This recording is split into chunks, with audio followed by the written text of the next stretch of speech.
If you've been waking up with a heavy chest, clearing your throat more than usual, or feeling like your lungs just can't take in a full breath anymore, don't skip this video. What I'm about to share took me over 2 decades of clinical research to fully understand, and most people will go their entire lives without ever hearing it. My name is Dr. Vincent Halberg. I've spent more than 20 years studying respiratory health, and in that time I've seen thousands of patients come through my door with the same complaint. They say they feel fine, mostly. They're not in the hospital. They're not on oxygen, but something feels off. Their breathing feels heavier than it used to. There's a persistent tightness behind the sternum, a cough that never quite goes away, mucus that builds up overnight and takes half the morning to clear. And when they go to their doctor, they're told everything looks normal. Go home, drink water. It's probably allergies. But here's what I want you to sit with for the next few minutes. What if it isn't allergies? What if the way your lungs feel right now, that heaviness, that slight restriction, that sense that something is just not quite right, is your body trying to tell you something that nobody has been trained to listen to? Because in all my years of practice, the patients who ended up in the most serious respiratory situations were never the ones who had a dramatic event. They were the ones who ignored the quiet signals for years. The ones who thought the morning cough was just part of getting older. The ones who assumed the tightness in the chest was stress. The ones who normalized what should never have been normal. Let me ask you something. When was the last time you took a truly deep breath? Not a forced one, not a deliberate effort, but a natural, effortless, full breath of air that filled your lungs completely without any sensation of resistance. If you had to think about it, that answer matters more than you realize. Here's what most people don't know about mucus. And I mean really don't know, not the surface-level explanation you've been given your whole life. Mucus is not the enemy. Mucus is a signal. It is your respiratory system waving a flag and saying something is wrong down here, and I need help. The body produces mucus for a reason. It's designed to trap particles, pathogens, and irritants before they reach the deeper lung tissue. Under normal circumstances, the body's natural clearance system moves that mucus up and out efficiently. You barely notice it. It's invisible, it's automatic, and it works beautifully when everything is functioning correctly. But here's where it gets important. When the respiratory lining is chronically inflamed, even mildly, even in a way that produces no dramatic symptoms, that natural clearance system begins to slow down. The microscopic hair-like structures inside your airways, called cilia, start to lose their rhythm. The mucus thickens. The clearance cycle stalls. And instead of moving up and out, the mucus begins to accumulate, layer by layer, day by day, week by week, in a slow, invisible process that most people don't notice until the symptoms become impossible to ignore. And this is where it gets unsettling, because low-grade respiratory inflammation doesn't announce itself. It doesn't put you in bed. It doesn't send you to the emergency room. It just sits there quietly, making everything slightly harder. Your breathing is a little shorter. Your mornings feel a little heavier. Your energy is slightly lower than it used to be, and you adapt. You compensate. You tell yourself you're just getting older, or it's the weather, or you haven't been sleeping well. And the inflammation continues, and the mucus continues to accumulate. Now I want to introduce something that most conventional medicine has almost entirely overlooked, and it's something that changes the entire picture when people finally understand it.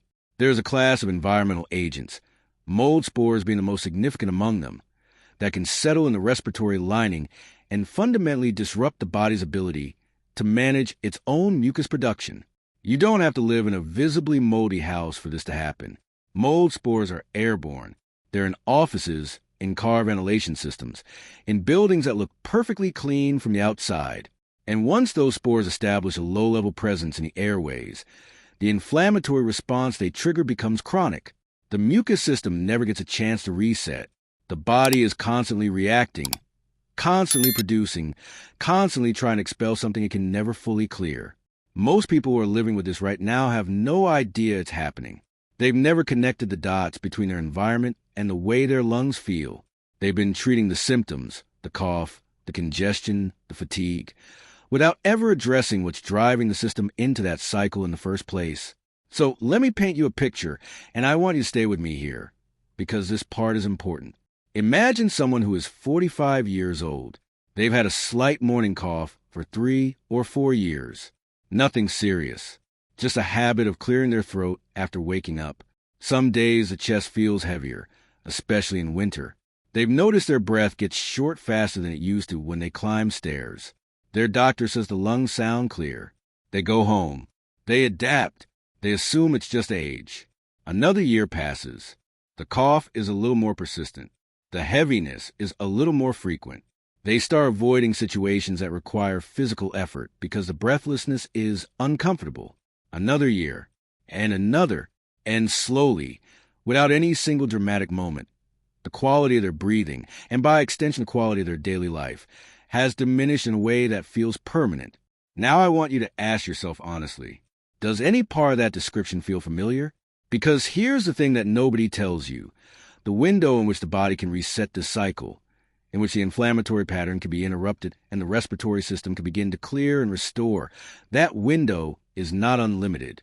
The longer this process continues, the more entrenched the inflammation becomes, the more the cilia are suppressed, the more the mucus accumulates, and the harder it becomes to reverse what has quietly been building. I've seen this happen in patients who waited. I've also seen what happens when people catch it early, when they recognize the signals their body is sending and take action before the pattern becomes permanent. The difference in outcomes is significant, and not just physically. The people who address this early don't just breathe better. They move differently. They sleep differently. They have a quality of presence and energy that the people who waited have lost, sometimes gradually, sometimes irreversibly. This is why I want to stop here for a moment and speak directly to you. If what I've been describing resonates, if you feel that heaviness, that persistent mucus, that sense of something being slightly but persistently wrong with the way you breathe, I want you to take that seriously, not with panic, with attention. Because what that feeling is telling you is that your body's natural clearance system may need support right now. And the good news is that supporting it is possible. There is a natural approach that has been helping thousands of people interrupt this cycle, not by masking symptoms, but by working with the body's own respiratory mechanisms to help restore the environment in which healthy breathing becomes possible again. People who have been living with chronic mucus accumulation, with morning heaviness, with shortness of breath they had resigned themselves to, people who had stopped expecting to feel different, have started to experience what it feels like to breathe freely again. The link in the description, and the first comment will take you to exactly that. Don't scroll past it. Let me now take you deeper into what's actually happening inside the airways of someone who has been living with this kind of low-grade respiratory compromise. Because the mechanism matters. Understanding it changes how you see your own symptoms. When the respiratory lining is persistently inflamed, it begins to change structurally. The cells that line the airway, which are normally thin and efficient at gas exchange, begin to produce more mucus-secreting cells in an attempt to protect the tissue. This is a defensive adaptation, but it creates a feedback loop. More mucus-secreting cells means more mucus production. More mucus in a system with compromised cilia function means more stagnation. More stagnation means more irritation and inflammation. And more inflammation drives more structural change. The system begins reinforcing its own dysfunction. What's particularly insidious about this process is that it happens below the threshold of what most conventional diagnostic tools are designed to detect. A chest X-ray looks at structure. It doesn't see low-grade mucosal inflammation. A standard pulmonary function test measures airflow at a single point in time. It doesn't measure the health of the clearance system. So people go in, the tests come back within normal range, and they're sent home with the impression that nothing is wrong, when in fact the slow, compounding process is already underway. This is why I've spent so many years trying to understand not just the presence of symptoms, but the environment that allows those symptoms to persist.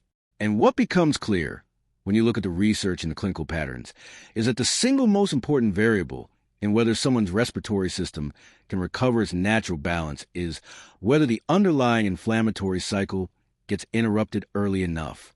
There's an ancient understanding, found in botanical traditions that predate modern medicine by thousands of years, of specific plant compounds that interact with the respiratory lining in ways that support the body's natural ability to clear, to reduce that chronic low-grade inflammation, and to restore the environment in which the cilia can function properly again.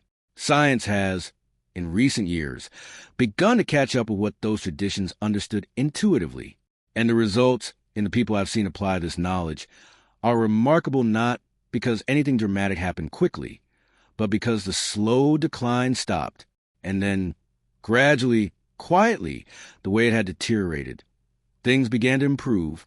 Now I want you to think about what your breathing could feel like 6 months from now if nothing changes. If you continue to wake up with that heaviness, if the morning cough continues, if the mucus continues to accumulate, and the clearance system continues to slow, picture the stairs you avoid, the exertion you limit, the moments where you're aware, painfully, quietly aware that your lungs are not giving you what they used to. That picture is not inevitable, but it becomes more likely with every month that passes without addressing what's driving it. And then I want you to think about the alternative, about waking up and not reaching for your throat before you finish your first thought, about climbing a flight of stairs and arriving at the top without pausing, about breathing deeply, not deliberately, not effortfully, but naturally, and feeling the air move through clean, open airways without restriction, about feeling present in your own body again. These are not fantasies.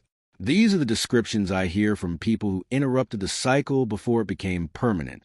The natural method I'm pointing you toward has helped thousands of people begin to experience that alternative. It works with the body, not against it. It supports the systems that are already trying to do their job.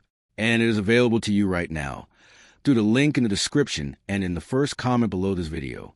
But I need you to understand something clearly, and I say this not to frighten you, but because the clinical reality demands honesty. The body's capacity to respond, to interrupt a pattern that has been building for months or years, is real, but it is not unlimited. There is a point at which structural and inflammatory changes in the airway become self-sustaining in ways that are very difficult to address.